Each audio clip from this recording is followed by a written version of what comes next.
Sud Radio, les vraies voix qui font bouger la France, 19h-20h, les vraies voix de l'emploi, Jérôme Laverny. Les vraies voix de l'emploi, comme tous les mardis avec notre ami Jérôme Laverny, c'est sans aucun doute l'entreprise préférée des Français, le groupe Decathlon. Et pour permettre à ses futurs candidats de rejoindre ses rangs, ou plutôt ses rayons, le groupe a mis en place un véritable parcours de formation. On va découvrir ceci en compagnie d'Hélène Lacroix, organisatrice ressources humaines formation du CFA Decathlon. Hélène Lacroix, bonsoir. Bonsoir à tous. Bienvenue sur Sud Radio. Bonsoir. Alors, Merci. quelles sont les différentes formations du CFA Decathlon ? Alors, le centre de formation d'apprentis Decathlon l'a lancé en septembre 2023 avec une formation pour l'instant, mais on espère bien se développer dans le futur et c'est pour former les futurs techniciens vendeurs en atelier pour réparer les vélos, notamment. D'accord, pour l'atelier cycle. Jérôme Laverny. Alors ça c'est Bien dans le micro. C'est une formidable opportunité pour nos auditeurs, à savoir que tout d'abord c'est un tiercé gagnant, hein, un CFA dans une entreprise et en l'occurrence chez Decathlon. Ça veut dire quoi ? Ça veut dire une formation gratuite, une formation rémunérée, et puis bien évidemment si une entreprise à l'instar de Decathlon prend le soin et le coût de mettre en place un organisme de formation, c'est bien évidemment dans le cadre d'un investissement durable, et je parle sous réserve de la validation d'Hélène Lacroix, mais bien évidemment c'est bien pour garder ces apprenants et pas pour les laisser dans la nature en ayant pris précisément le soin de les intégrer au préalable. Hélène Lacroix. Oui, tout à fait. En fait, le marché du vélo et de la réparation a pris tellement d'ampleur qu'aujourd'hui, on a un besoin de ressources importantes. Et pas seulement de ressources, mais aussi de compétences. C'est pour ça qu'on a créé cette formation pour pouvoir recruter et former des futurs techniciens d'atelier, avec bien sûr à la clé des perspectives d'emploi dans nos magasins, bien sûr. Alors, au-delà de la formation et du contrat de travail, vos objectifs sont d'obtenir une carrière au long cours à vos collaborateurs. C'est-à-dire qu'ils rentrent, vous les formez et ils restent le plus longtemps possible. Idéalement, oui. les fidéliser, rester durablement sur leur poste et pourquoi pas, pour certains d'entre eux, évoluer aussi sur d'autres métiers, c'est possible aussi. C'est quoi les évolutions possibles quand on fait le CFA Decathlon, notamment sur le métier de technicien atelier cycle, parce qu'on pense qu'on apprend, je vais être très très prosaïque, hein, à regonfler un pneu après avoir mis une rustine, à remettre de la graisse sur une... Oui. Non, je vous avoue que je suis pas expert dans ce domaine, mais bon, ça m'est déjà arrivé de crever à vélo, vous voyez ce que je veux dire, ça ressemble un peu le vécu, à remettre une chaîne, etc. C'est quoi les opportunités ? Et les évolutions de carrière, bien sûr. Vous faites référence à des réparations basiques, mais l'innovation qu'il y a sur le cycle fait qu'aujourd'hui, le métier de technicien est devenu très technique et on a besoin d'une expertise sur le long terme. Donc, bien sûr, ces techniciens vont apprendre avec le temps, avec l'expérience. Il y a plusieurs voies possibles pour eux. Ils peuvent avoir ce qu'on appelle une évolution plutôt horizontale, donc performer sur leur métier, devenir à leur tour formateurs pour former d'autres collaborateurs et pourquoi pas aussi des alternants dans le cadre du CFA, donc ils peuvent évoluer dans ce sens, être des techniciens experts chez nous. Et puis il y a aussi une évolution qui peut être verticale. On a une promotion interne très forte chez nous et on a des profils évolutifs pour être, par exemple, responsable de rayon atelier et puis après évoluer sur d'autres métiers à responsabilité. Jérôme Laverny veut réagir. Indépendamment de l'aspect technique, j'imagine bien volontiers qu'un technicien atelier cycle, c'est aussi quelqu'un qui est en lien direct avec des clients, qu'il doit donc assurer une relation clientèle. Et cette compétence de la relation clientèle, j'imagine aussi bien volontiers qu'elle est extensible à plein d'autres métiers, plein d'autres missions au sein de vos équipes. Tout à fait. De plus que le titre que l'on propose, il y a une partie vente que l'on propose. Alors, elle est plus petite forcément que la réparation. Mais voilà, c'est très important pour nous que le technicien puisse être polyvalent dans le magasin et pouvoir renforcer les équipes pour vendre un vélo, par exemple. Et puis, comme vous l'avez dit, c'est des gens qui sont en contact client permanent. Voilà, quand on arrive avec son vélo, on va dire dans la majorité des cas, on vient souvent avec un petit problème. Voilà, c'est pas toujours sympa. Et donc, non, mais voilà, pour une réparation, on vient parce qu'il y a un petit souci sur notre vélo ou pour une révision. Donc, la relation client que doit avoir un technicien est très important justement pour être à l'écoute du client, prendre en compte sa problématique et lui apporter une solution.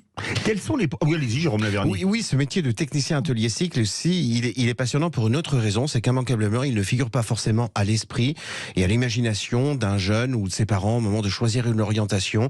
Et si on pouvait avoir une baguette de fée, eh bien, il serait bien heureux qu'à défaut d'une réforme des retraites, on fasse une réforme de l'orientation, parce que visiblement, il y a un défaut dans la raquette, pour filer la métaphore sportive propre à Decathlon, et il faudrait qu'il y ait la possibilité de prodiguer des conseils à des jeunes, consistant à leur dire, voilà, si tu es technicien atelier cycle, demain tu peux être vendeur, tu peux être manager de rayon, tu peux donc avoir un sort directeur et un de destin. magasin, pourquoi pas? Et je sais pas, il faut le poser à Hélène Lacroix comme question, mais donc tu peux avoir un sort à peu près identique à celui d'une personne qui suivrait une école de commerce, mais par un autre biais, par un autre cheminement, par un autre chemin, et en te construisant un tout aussi honorable destin.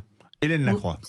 Tout à fait. Et après, ce titre, il est accessible tout de suite après le collège, donc après le cycle collège. Hein, c'est un niveau CAP-BEP, donc libre aussi à chaque étudiant, s'il le souhaite, de continuer ses études, s'ils ont envie d'aller plus loin sur le sujet ou sur un autre métier.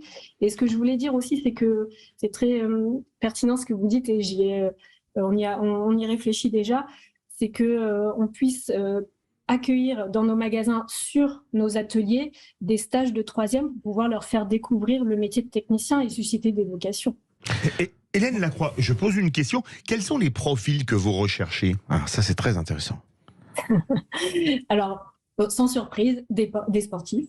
Oui. Voilà, c'est très important. Des fans du Tour de France, du Tour, du Giro, de la Vuelta, de tout ça, du VTT et compagnie. C'est sûr qu'un passionné de cycle, il y aura une petite différence, parce qu'un passionné de cycle, au-delà de faire ce sport, il bidouille son vélo, etc. Donc forcément, il a un rapport au vélo qui est différent. Mais voilà, on a des étudiants dans notre CFA qui ne sont pas forcément des passionnés de cycle. On a des gens qui font du sport de combat, des footeux, etc. Mais voilà, ils ont cette passion du sport, ils ont cette passion du collectif, et ils s'intègrent très bien dans nos magasins. Et voilà, ils ont soif d'apprendre, et ils se sont découverts une passion pour le vélo et pour la mécanique. Donc ça, c'est une première chose. Et on en a parlé tout à l'heure, dans les savoir-être, voilà, cette aisance relationnelle qui est super importante. Autant sur le savoir-faire, sur le technique, on va lui apprendre les gestes, etc., la réparation. Mais il y a en nous des savoir-être très importants, comme voilà, l'écoute, le sang-froid et la prise de recul, voilà, pour bien accueillir notre client et pour pouvoir lui apporter la meilleure solution. Et après, il y a forcément d'autres qualités qu'on recherche, comme quand on est dans un atelier, il faut être organisé, rigoureux. On est dans un environnement où il y a des outils, où il y a des choses de sécurité. Donc voilà, il y a plein de petites choses qu'on va regarder, mais on cherche avant tout des profils. Jérôme Lavergne voulait réagir. Je vais couper le sifflet d'ailleurs. Non. Le sifflet chez Decathlon, c'était parfait. C'est absolument parfait, ça va de soi. Mais ce que vient de dire Hélène Lacroix est vraiment très important. En réalité, oui, passionné de cycle. Et immédiatement, elle a rajouté « mais ». Il y a un « mais », en fait, ça n'est pas forcément nécessaire. Il faudrait qu'on sorte peut-être de ce réflexe ancré, pavlovien, qui consiste à mettre en équivalence une passion et un métier. Non, on peut avoir une passion dans la vie sans la transformer en activité professionnelle. Moi j'adore les pastèques. J'aime beaucoup la pastèque, mais je n'ai jamais envisagé un temps d'en faire un métier.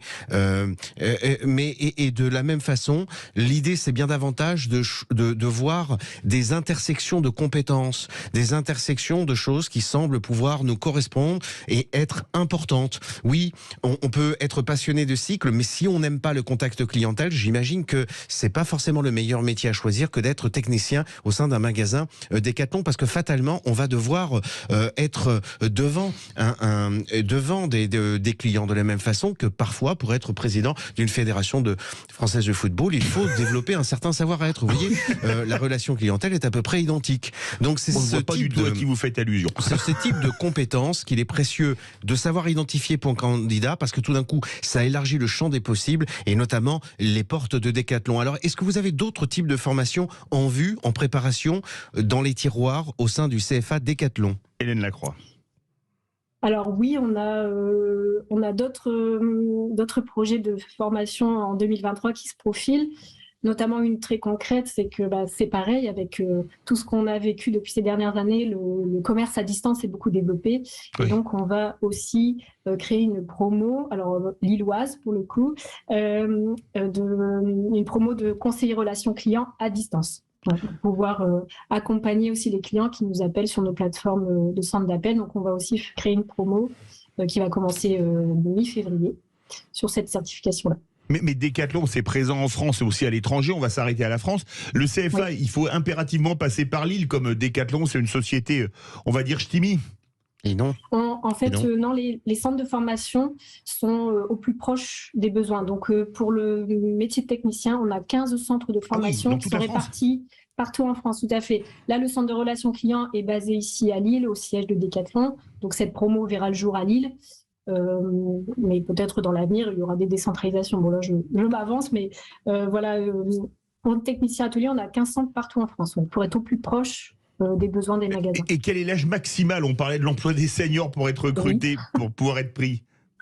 Oui, j'ai suivi la fin de l'interview précédente et ça m'a fait sourire parce qu'on a un senior dans notre promo. Ça va de 16 ans à 59 ans. On a un jeune homme de 59 ans qui est dans la promo d'Avignon, qui est un passionné de vélo et qui voulait un complément de revenu. Vous en parliez tout à l'heure pour finir sa carrière et puis pourquoi pas après pour sa retraite. Eh bien, écoutez, au Nord, c'était les coraux, l'emploi, c'était Decathlon. Ça doit être ça, la nouvelle version de la chanson de Pierre Bachelet. Et on serait bien malvenu s'il s'agissait de mettre en place des mesures pour l'emploi des seniors, de les borner à des leçons admonestées aux entreprises, parce que l'on a vu par les divers exemples, et cette entreprise du sport, de la jeunesse qui est Decathlon et formant un CFA, y accueille des gens jusqu'à 59 ans. Merci Hélène Lacroix, organisatrice RH formation du CFA Decathlon. Merci Jérôme Laverny. Tout de suite, dans le Loft Music, Yvan Cujus reçoit Moziman, mais immédiatement, conseil de famille avec Stéphane Moller.